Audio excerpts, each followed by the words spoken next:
el senador Higinio Martínez de Morena a criticar este discurso permanente para denostar al ejército y las Fuerzas Armadas. Esto es lo que dijo también desde tribuna el senador Martínez.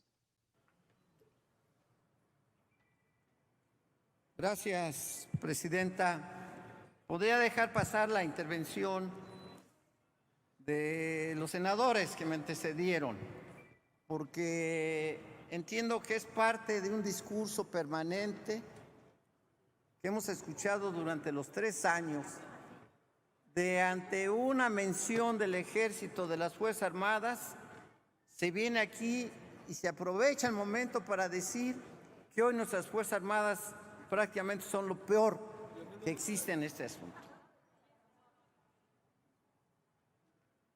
En todo momento se habla de militarización de este país, negamos, pero no voy a entrar en ese terreno porque lo que yo presenté es un dictamen de la Comisión de Defensa y de la Comisión de Estudios Legislativos Segunda, que no tiene nada que ver con lo que he escuchado ahorita, no tiene nada que ver.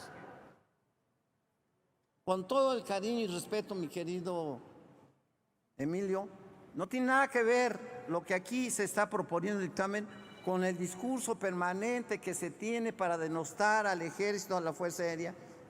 Y aunque no digan que no es al ejército, sí lo es permanente. Aquí lo único, en el dictamen se habla de una adecuación a la ley orgánica, ¿sí?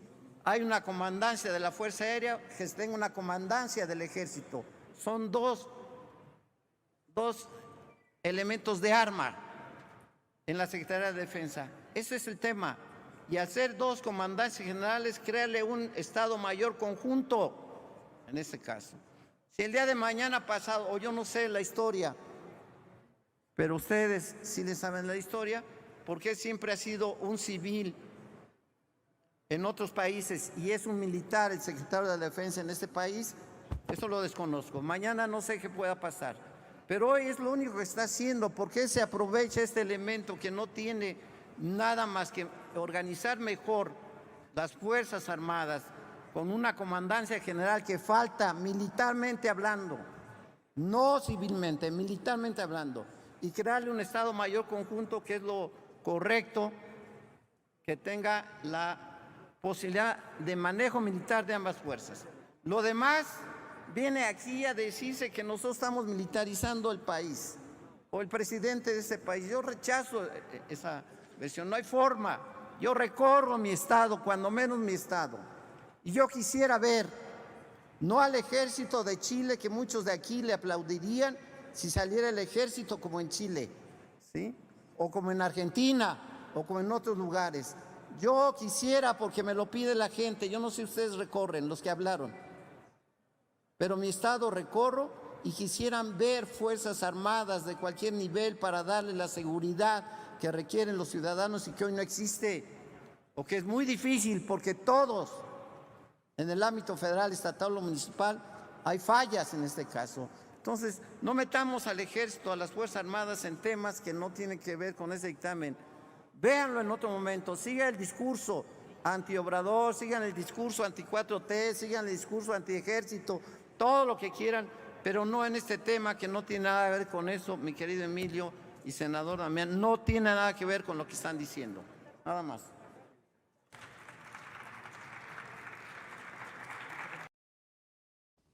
Y como no creo mucho en coincidencias, me llama mucho la atención que ayer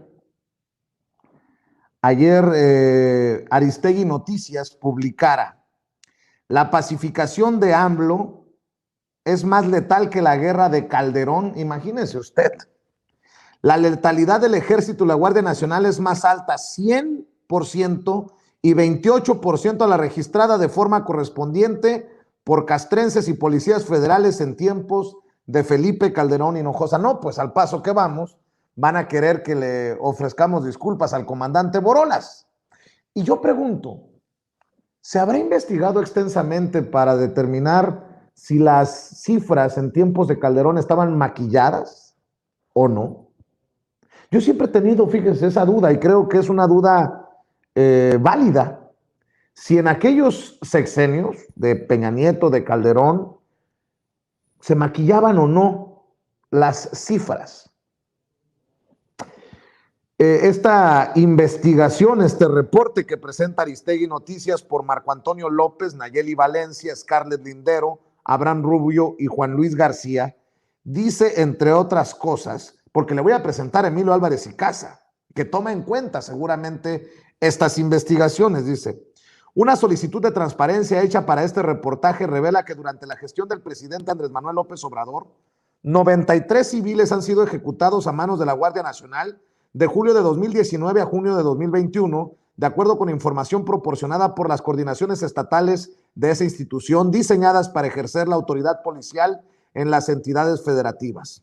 En la misma solicitud, una segunda unidad administrativa de la Guardia Nacional con atribuciones de llevar registros, la unidad de órganos especializados por competencia, contestó que han sido ejecutadas 16 personas a manos de integrantes de esta corporación entre julio de 2019 y junio de 2021. Esta última unidad alega en su respuesta que se trata de particulares que fueron abatidos en incidentes donde los elementos del nuevo cuerpo policial fueron agredidos.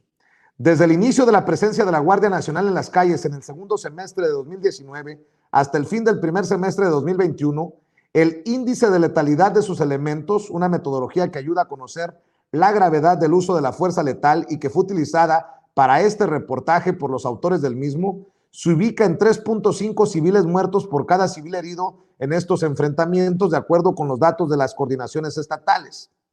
Y cito: el índice de letalidad es uno de los indicadores de abuso utilizado para evaluar la existencia de patrones más o menos problemáticos en un conjunto de eventos. Su valor debe ser inferior a 1, indicando que hay más heridos que muertos, han dicho los investigadores Catalina Pérez Correa y Carlos Silva Forné, quienes también han elaborado estos indicadores.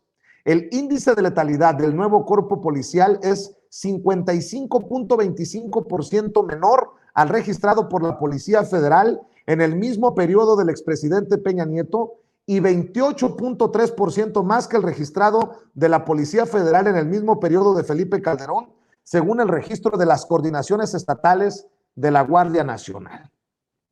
De esta forma, el actual índice de letalidad en México perpetrado por esta policía es superior al reportado en guerras como la de Vietnam.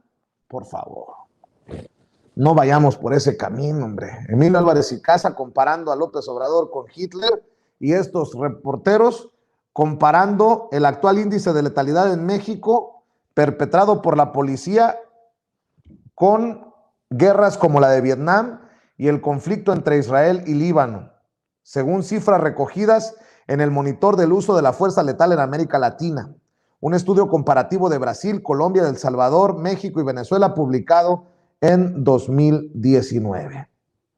De esta última cuenta, mueren 3.5 civiles por cada elemento de la Guardia Nacional en ese periodo. Esto es menor a los 6 civiles abatidos por cada policía federal en el mismo periodo de Peña Nieto, pero superior al registro de un civil abatido por cada policía en los mismos meses de Calderón y Hinojosa. Le digo, pues al paso que vamos, de acuerdo casi a este reporte que presenta Aristegui Noticias, que cada quien se haga responsable por lo que presenta, pues le vamos a tener que ofrecer disculpas a Felipe Calderón porque muchos vimos otras cosas sangrientas, aberrantes en el sexenio de Felipe Calderón. Pero al final ahí está y pues básicamente es lo que va a decir al Senado de la República Emilio Álvarez y Casa. Le digo, este personaje que suena más panista que los panistas. El senador Emilio Álvarez y Casa dice: la pacificación de Andrés Manuel López Obrador es más letal que la guerra de Calderón. ¿Qué es lo que le acabo de decir del reportaje de esta investigación que publica Aristegui Noticias? La pacificación de Andrés Manuel López Obrador es más letal que la guerra de Calderón. Vemos y escuchamos.